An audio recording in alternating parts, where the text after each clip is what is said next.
Well मुझे आज ही पता चला कि शादी होने वाली है. It was a surprise to me and मुझे लगा कि शायद फेक शादी होने वाली है दिखाने के लिए कि कि इसको स्टेबिलिटी के लिए. बट मतलब ताकि मुझे निखिल की कस्टडी मिल जाए और कोर्ट में ऐसा लगे कि इसको एक स्टेबल एनवायरनमेंट मिल रहा है. बट यहाँ के मुझे पता चला एक्चुअली में ही शादी जा रही होती है. बट एंड मौके पे निखिल को पॉटी आ जाती है और मुझे वॉशरूम जाना पड़ता है उसको लेके. वॉशरूम में हमारा विलन आ जाता है. अभय कम्स देयर एंड खूब फाइटिंग होती है. मतलब ही अगेन मेरा गला वाला घूंटने की कोशिश करता है, मुझे मारने की धमकी देता है और कहता है अगर कोशिश की तो मैं अगर वैसे से शादी करने की कोशिश की तो मैं उसको मार भी दूंगा. जिस तरीके से मेरी मदर ने एंट्री ली है एकेडमी में, मैं भी ईजिली एकेडमी में एंट्री ले सकता हूँ. एंड आई एम सरप्राइज कि तुम तो जेल में थे, how did you come back, so anyway he is out on bail. तो मैं डर जाती हूँ कि मेरी वजह से फैज़ी को कुछ ना हो जाए और मैं एकेडमी भागते हुए आती हूँ विदाउट इन्फॉर्मिंग एनीवन और निखिल को अपने साथ ले जाने की कोशिश करती हूँ. तो आज हमने ये सब सीक्वेंस किया है. तो शादी तो नहीं हुई.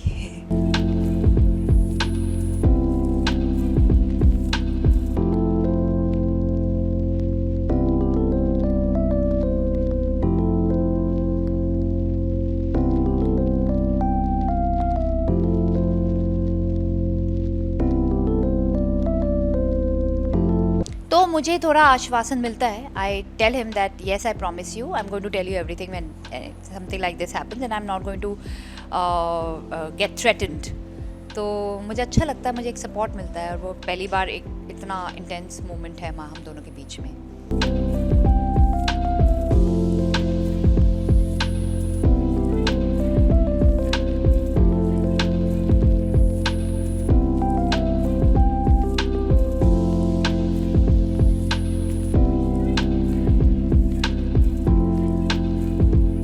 देखिए कैसा है ना, ये अभय एक ऐसा इंसान है ना, जब भी मेरी खिचड़ी पकती रहती है शादी के लिए, वो लात मार के हांडिया गिरा देता है.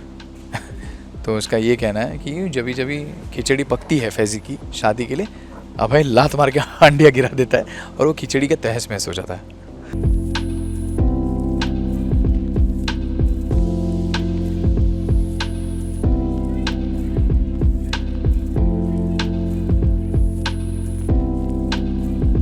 Finally the cozy moment has come. They will be very happy because मुझे इतने DMs आते हैं फॉर कोइजी स्टोरी, बहुत ज़्यादा. स्पेशली जब मैं शो से एकदम निकल गई थी, they saw next would be cozy और मुझे जाना पड़ा था फॉर अ वाइल. फिर वापस आई तो उन्होंने कहा अब आएगा. तो इट डिडंट कम. तो there were lot of memes on it on cozy moment that they are waiting for cozy story but it never comes. So finally they will be very happy. We are also very happy. मुझे तो बहुत दुख हो रहा है, हम सबको काफ़ी दुख हो रहा है बिकॉज़ यहाँ पे आके एक तो रूटीन बन गया था यहाँ आना and there is something to look forward to because यहाँ सब फ्रेंड्स हैं and we enjoy our role, we enjoy our characters. Plus ये बहुत यंग शो है तो यूथ बेस है. It is very effortless to shoot here. तो ऐसे शोज़ बहुत कम बनते हैं and unfortunately it's going off air. I don't know how I am going to react, what I am going to feel when it goes absolutely of air और मैं जब shoot करने नहीं आऊँगी. तकलीफ़ होती है.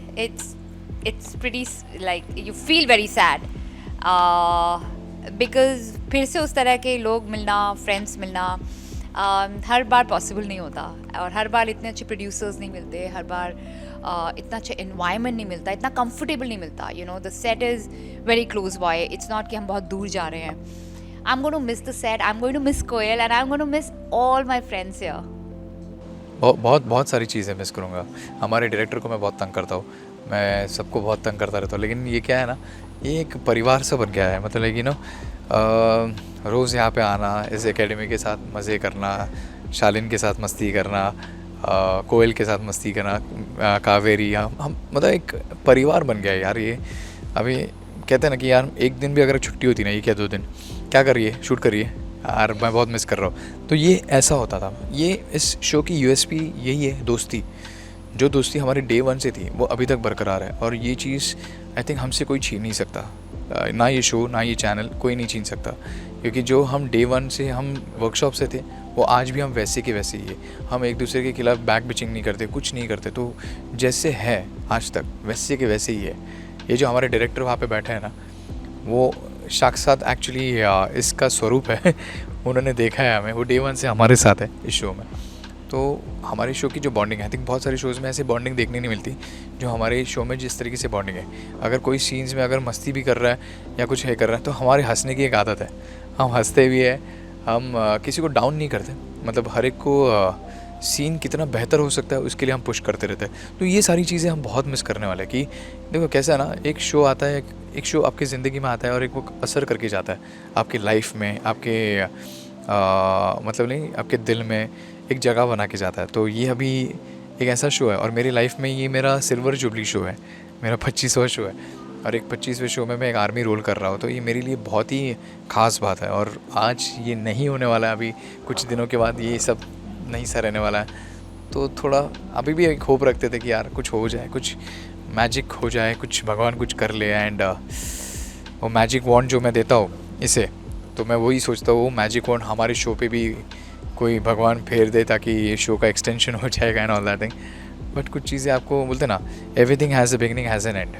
हर एक चीज़ की जब शुरुआत होती है कहीं ना कहीं तो उसका अंत होता है। फैंस को छोड़िए, फैज़ी को मैं कितना मिस करने वाला हूँ क्योंकि ये बहुत ही आइकॉनिक कैरेक्टर है मेरे लिए।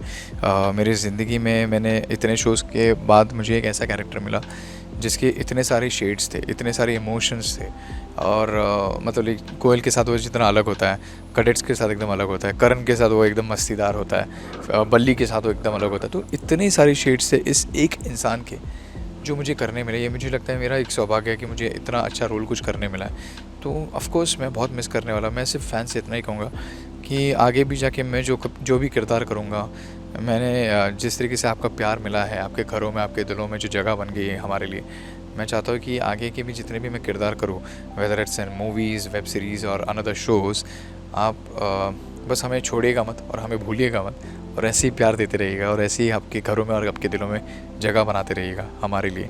और आप है तो हम हैं, वरना हम कुछ भी नहीं है।